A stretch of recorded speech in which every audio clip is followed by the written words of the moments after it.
예, 안녕하세요. 선호시대 벼슬호입니다. 네, 오늘 패널로 참가하게 된 이재입니다. 네, 오늘은 조국 혁신당의 성비 사건에 대해서 한번 비하인드나 뭐 그 내용들을 파헤쳐 보도록 하겠습니다. 오늘 참여해 주시는 패널의 이재희 대표님, 네. 오늘 조국 혁신당의 비 사건에 대해서 뭐 질의응답이 좀 있으신가요? 저도 개인적으로 사실 조국 전 장관님께서 잘 됐으면 하는 마음으로 계속 지켜봤고요.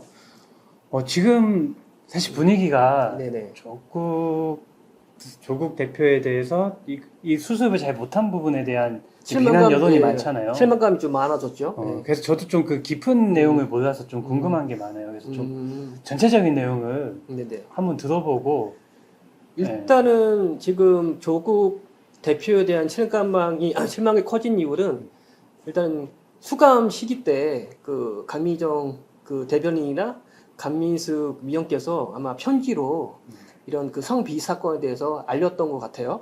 알렸고 아마 사면 받고 나오시면 이 성비 사건에 대해서 원활하게 잘 풀어주고 아마 피해 조치를 하지 않을까 그런 기대감이 있었던 것 같은데요. 사실은 사면 복권 되자마자 조국 대표께서 한 게 뭘까요?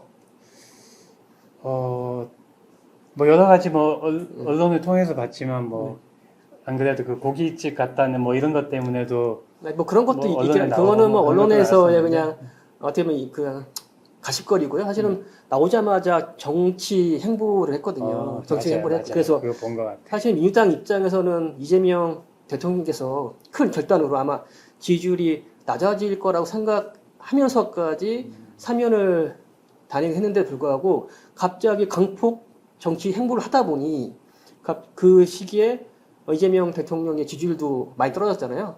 그런 문제도 있었고 사실 강미정 그 피해자 쪽에서는 나오자마자 그런 성비 피해자들에 대한 그런 문제점을 해결해 주겠다는 그 기대감이 컸는데 불구하고 자기 정치를 하고 우리한테 연락 안 했다. 그리고 어떠한 자기는 그 당시 비당원이었고 그리고 자기는 대표도 아니고 힘있는 자리에 있지 않기 때문에 나는 그 일을 해결할 수 없겠다. 그래서 조 전 장관님께서도 어쨌든 이제 감옥에 갔다가 오시면서 현재 당원인 상태가 아니고 네네. 대표가 아니잖아요. 네네. 그렇기 때문에 이제 본인이 이제 나서는 거는 뭐 당 활동하는 데 있어서 좀 문제가 있지 않나 이제 그런 이제 주장을 근데 하시는 걸로 그거는 알고 어떻게 보면 있거든요. 되게 비겁한 변명이거든요. 그 예전에 그 슬미도에서 안성기한테 그 서경구 얘기했던 거 있죠.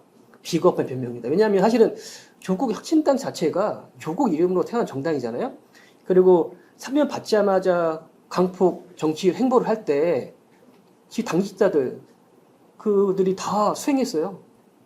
수행했고 그렇다면 비당원이고 자기가 어떠한 자리에 있지 않은 사람인데 불구하고 그렇게 당직자들이 다 쫓아다닌다고요?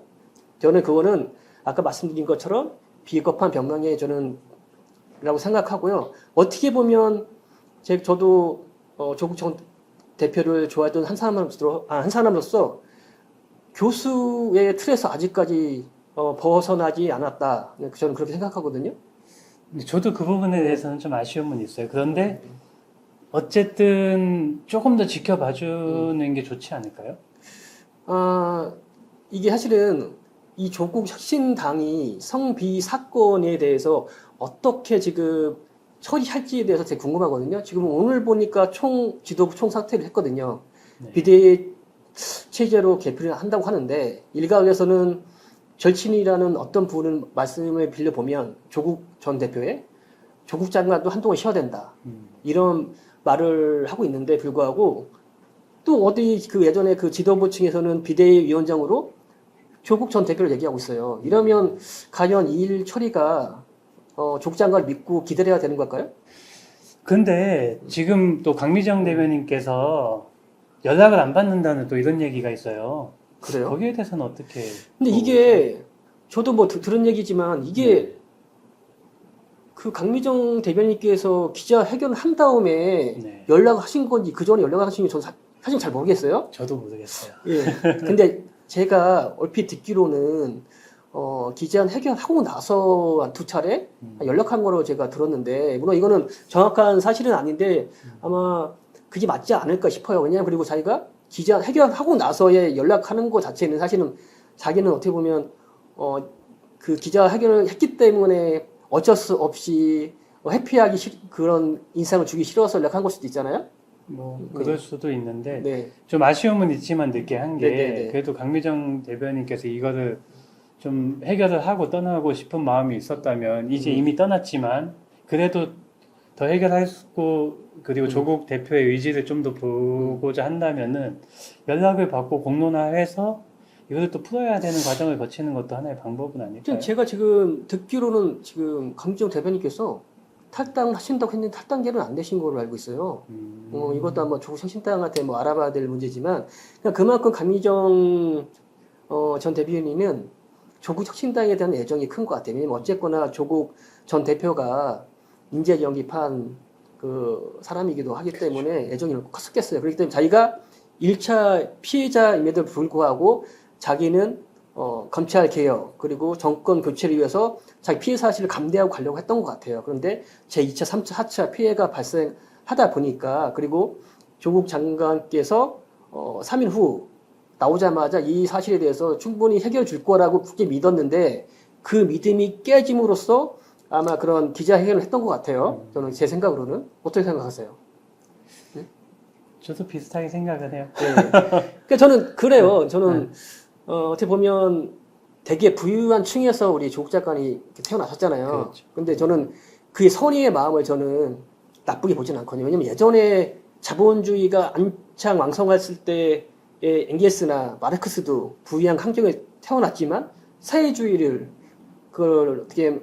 했던 사람들이잖아요. 그렇기 때문에 선의의 마음을 갖고 있는데 그 선의의 마음을 어떻게 잘 이렇게 표출하지 못하시는 것 같아요. 그러니까 아까 말씀드린 것처럼 아직 교수의 한계, 예?